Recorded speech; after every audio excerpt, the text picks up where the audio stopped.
লাকসাম ও ময়নাগঞ্জবাসী আসসালামু আলাইকুম। নির্বাচনকে কেন্দ্র করে ষড়যন্ত্র চলছে। ষড়যন্ত্রকারী চিহ্নিত ওদের মুখোশ উন্মোচন করতে হবে। আমি বিগত 4 দিন প্রচারণা সহ প্রয়াত নেতা কর্নেল আজিমের কবর জিয়ারত, আমাদের প্রয়াত সাবেক সংসদ সদস্য এটিএম আলম সাহেবের কবর জিয়ারত সহ বিভিন্ন মহলের নেতৃবৃন্দের সাথে মত বিনিময় উঠান বৈঠক করে গত রাত্রে আমি ঢাকায় আসি।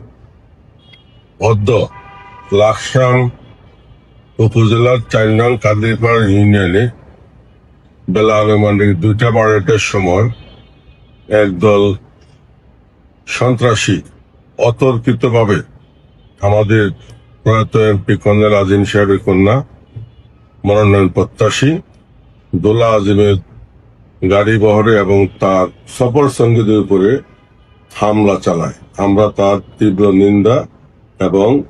তীব্র নিন্দা জানাচ্ছি। পাশাপাশি আইন শৃঙ্খলা বাহিনীকে আমি অনুরোধ করেছি, অপরাধকারী যে হোক তাকে আইনের আওতায় এনে বিচারের সম্মুখীন করার জন্য এবং দেশবাসীকে, আমার লাকসাম মনোরঞ্জের জনগণের সম্মুখে তার মুখোশ উন্মোচন করার জন্য আমি বিশেষ অনুরোধ জানাচ্ছি। পাশাপাশি লাকসাম মনোরঞ্জের আমার যে শান্তিপ্রিয় জনগণ এবং ভাই বোনেরা আছেন, আপনাদের প্রতি আমার উদাত্ত আহ্বান, ষড়যন্ত্রকারীদের এই সমস্ত ষড়যন্ত্রে আপনারা কখনো বিভ্রান্ত হবেন না। আমি আমার নেতা কর্মীদেরকে বারবার অনুরোধ করছি, আপনারা শান্ত হন, ধৈর্য ধারণ করুন, সবাই ধৈর্য ধারণ করুন। সন্ত্রাসী বা হামলাকারী যে হোক তাকে বর্তমান ডিজিটাল যুগে আইনের আওতায় আনা খুব সহজ।